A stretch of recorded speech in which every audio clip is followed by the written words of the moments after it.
Hey everybody, Dynamo Adventures, Dan and Sheila, coming back at you. It's been a while. It's December 11th maybe. No, somewhere around December 11th. Anyway, it started snowing. About 4 days ago it started snowing. Maybe 5. But it hasn't stopped. We got most things ready, most things put away. Some things still left to do. Working on the skirting and stuff like that. Sorry about that. I'm gonna try to give you a video on some of the things, some of the mistakes we made, and some of the reasons we made those mistakes, and give you a couple of clues on maybe what you should watch out for when you're doing the same thing we are. But we'll get back to you. I'll bring you around in the snow for a bit, show you some of the things that I've done, and you can laugh at me as we go. But it's pretty good. We're learning a lot of stuff, and our mistakes help somebody else out. We're doing the right thing. So, dogs are having a blast.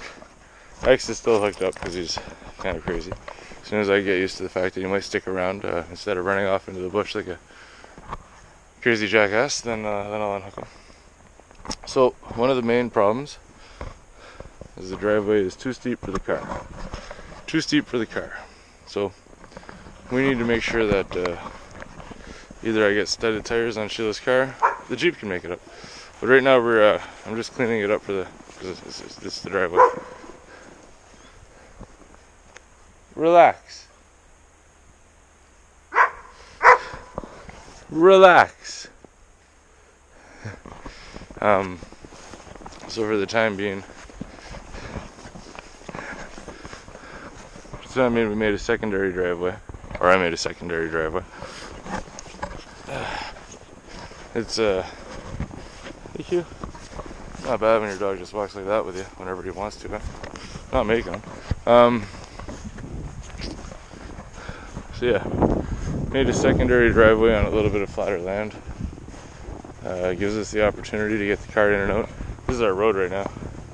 Obviously the thaw hasn't been by yet, but yeah. This is our road. No, that's not X, it's neighbor's dog.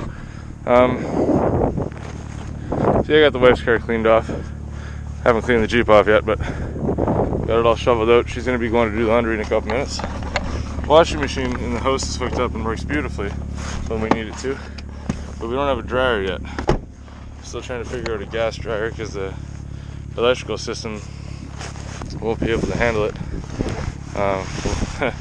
We'll be talking about the electrical system in a couple of minutes, but that one hurts, so we'll talk about it later.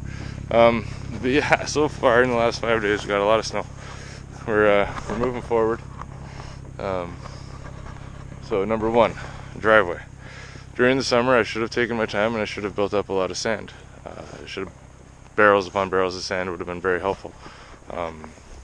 When the first snowfall came, the one that went away, got about minus 18. The driveway got really slick, and Sheila almost had a real severe issue driving off the side of it while we were trying to push her up. I ended up being able to push her and get her up the driveway that day, but then we made the decision that we're going to have to start parking over there. So even though I have a nice beautiful driveway, it's not exactly usable by the car yet. So number one, should have probably leveled off the driveway a little bit more, or at least made a small plateau up at the top so the car could have sat at the top, Jeep could have sat at the bottom.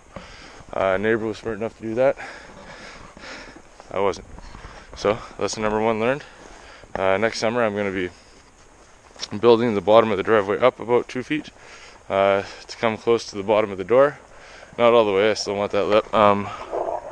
A lot of weeping tile drainage around the trailer when I get the driveway up. Problem number one, driveway.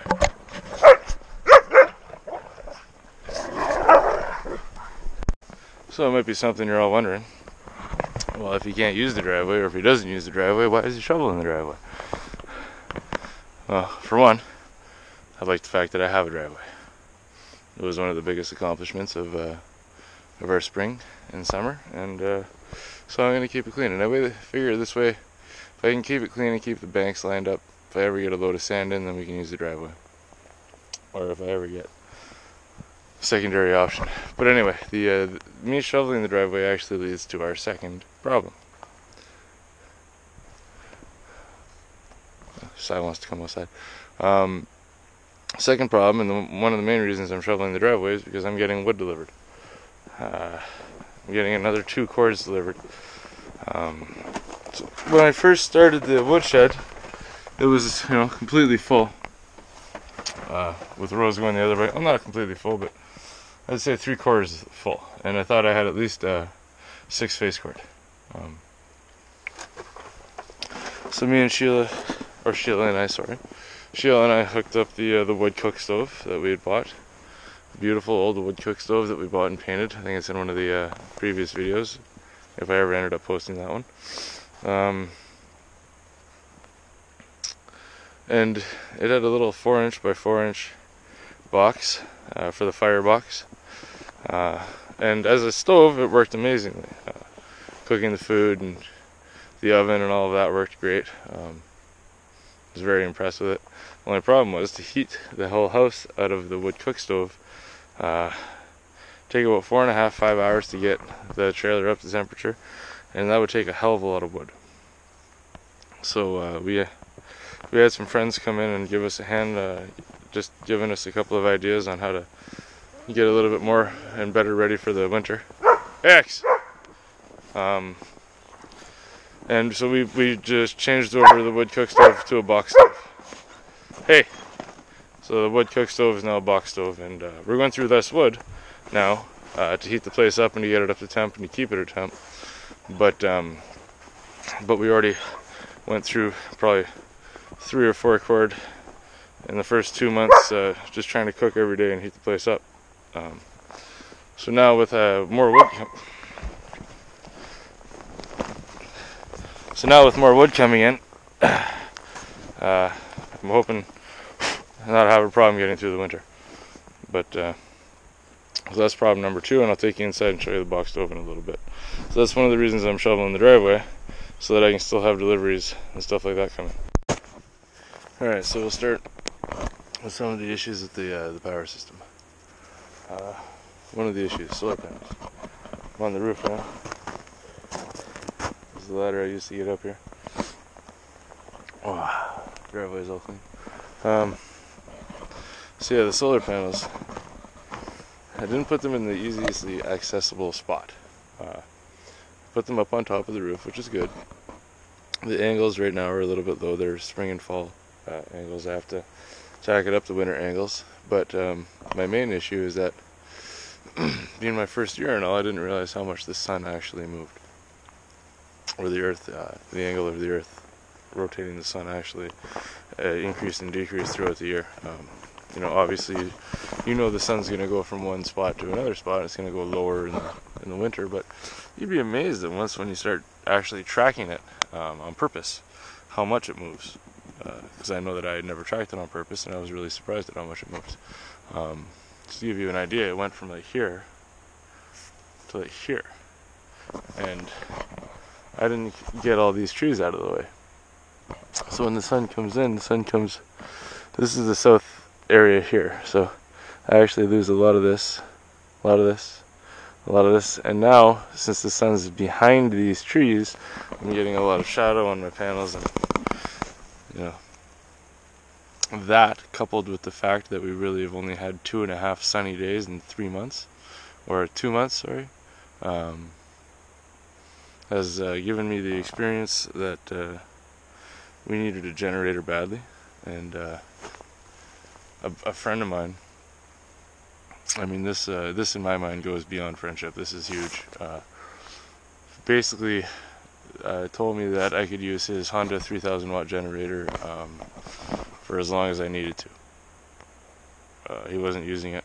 He uses it for a certain thing in the summer. It's the same guy who ended up giving me the steel barrel of racing fuel. Just a good friend. But honestly, and in all honesty, he saved my ass this year.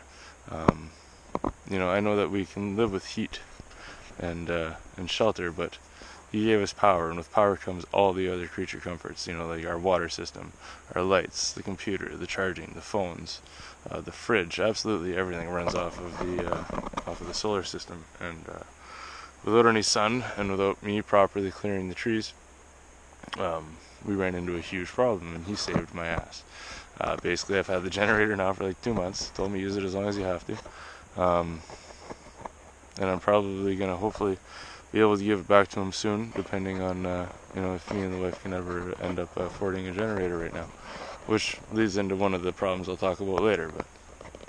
But so that the solar panels, I mean, coming up here and sweeping them off and stuff isn't that big of a deal. I can do that, but just 3 things. One, I should have cut down more trees.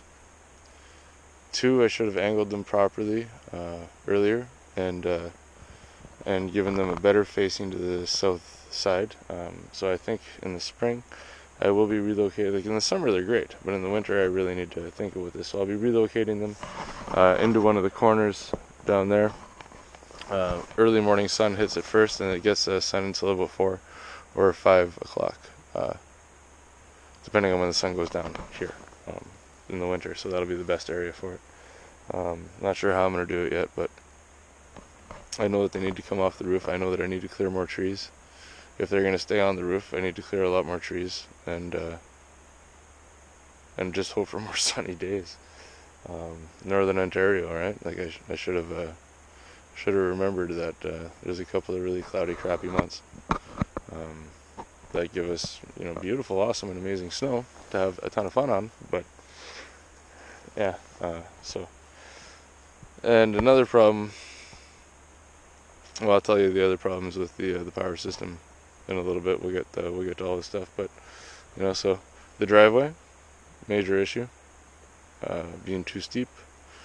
Solar panels, me not cutting enough trees, or giving myself an easy enough access to sweep off the panels. I have to move that ladder to 3 spots.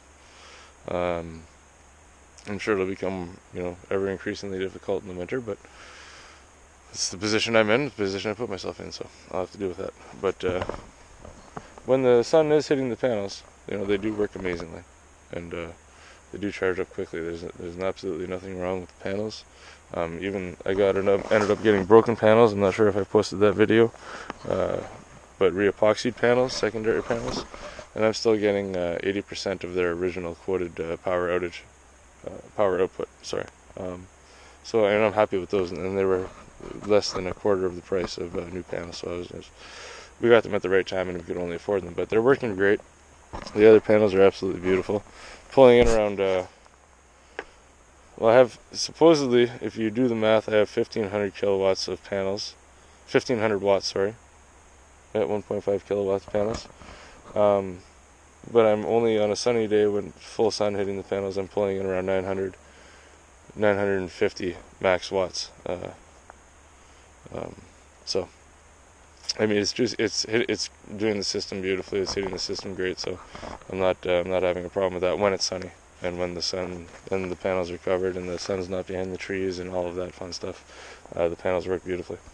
So, I am going to have to end up cutting down quite a few more trees here. Especially in this corner. I can go back a little bit on my property and down and around. Probably cut all the way down to the secondary opening. If you've watched any of our earlier videos, you'll see the secondary opening that we were planning on actually originally building on, and we're quite glad we didn't. But yeah, all these will have to come down for me to get a better amount of sun, and I should have given myself that better access point. So make sure that you can really access your panels. You can increase the tilt on your panels per season and where the sun's going to be, and you have a clear shot to the sun. 3 things, you know, I should have been in the forefront of my head, but I did not expect the sun to move on that giant of an angle. You know, it's quite impressive actually. So another lesson learned. So one of the things that did work, however, because there's a few things that are actually working really well. The well so far. I know we've gotten down to pretty cold temps, and this is the first I've seen of it even freeze over a little bit.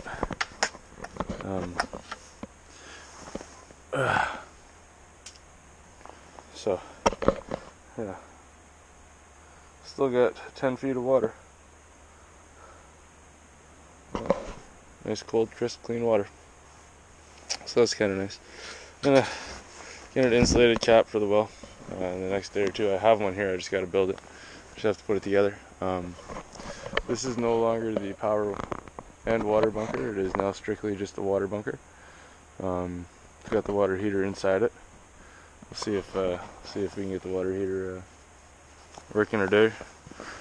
When we woke up this morning, the cold water was going slowly, and the hot water didn't seem to want to go at all. So I'm gonna slowly heat everything up and see if we can get it back in operational. But yeah, that was definitely an issue, having the water heater on the outside. The water heater actually froze on us. It split one of the lines inside the water heater. I had to fix that. That was fun. Got her done. And then I built a chimney for the water heater, and I put it inside the bunker. Now, it's not an inside water heater. It's an outside water heater. So there's a couple of modifications I need to make to it. And I need to redo all the insulation inside because it's actually giving off quite a bit of moisture as it heats up. So that was one thing I needed to think through. I should have bought either an interior water heater, or I should have not only just done the vapor barrier and insulation inside the trailer, or inside the bunker. I should have actually gone over and did a full waterproofed inside wall membrane after, like a particle board or something up like that. And then I should have done a waterproofing membrane on top of that, and then it would have been a little bit better. I could have put in proper venting. I have one vent in for the chimney, but yeah. Now, another one of the issues we had was the batteries. Batteries needed to come inside, so we brought the batteries inside. I redid the wiring for them, and I paralleled everything, and then I strung the parallels from there. So now I have full connections, and the charging seems to be happening a lot better. When it was outside, I was getting some really screwed up readings on my voltage because the batteries were getting really cold. They would stay around 3 to 4 degrees Celsius, and the batteries operate better around 20 degrees. So inside now they seem to be a lot better. I moved everything inside, hence the reason why the outside bunker is now just the water bunker. And I just took a shower and it was awesome. So I mean, that was the other thing. When we first got in, we started up the bath, and we had the bath going.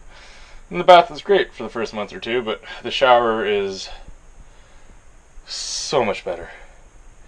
So, small luxuries like that. Get yourself a shower as soon as you can. Bath is great, but we were also using more water with the bath than we are with the shower. So I mean, the shower is just better on a lot of different better angles, and it's a shower. It's just nice to have a shower. So yeah, I've moved the batteries inside. That seems to be a lot better now. The equalizing and stuff like that with the batteries has to go through, I don't know how the lighting on this is going to be, sorry about that. But the batteries have to, batteries are just better off inside. Equalizing through the generator and the inverter seems to be working. We're getting up. The Midnight Solar cannot calibrate without the batteries going into float from a solar boost.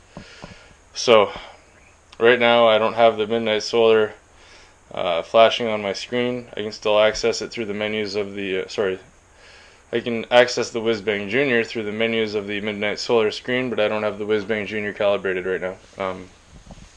Is what it is.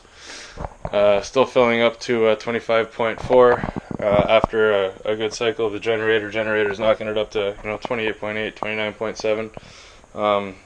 Then when usually it hits 29.7, I'll shut it off, and then our batteries are full for a little bit. But it is going to be nice to get the equalization out. I have to change over the oil for the generator. I got a 5W30 that I'm going to be putting into it because it's getting a little cold outside. That should help it run a little better. Wood stove, like we said earlier, much better than the wood cook stove. Not only just for efficiency, but for heat as well. Getting the wood cook stove back up and running is definitely a priority. Like I said earlier, the thing is awesome for cooking.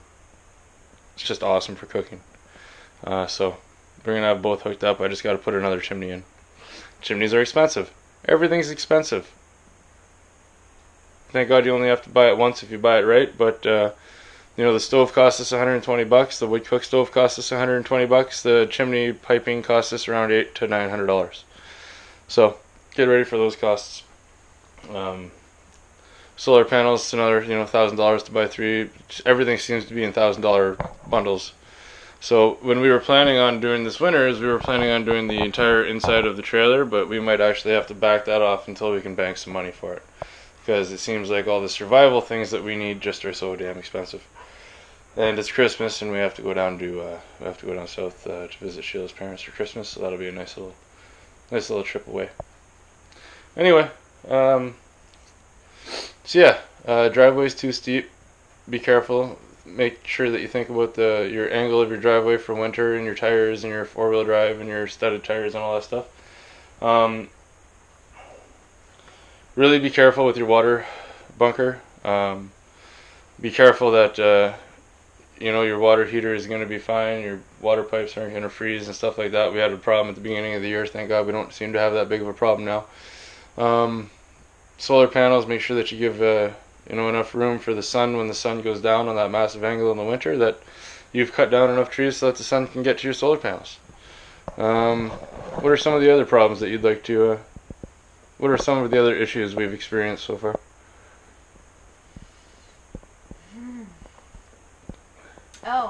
Make sure if you have a river going through your property that you divert it quickly, so that the mud and sand that might be on your property doesn't come into your house on a constant daily basis.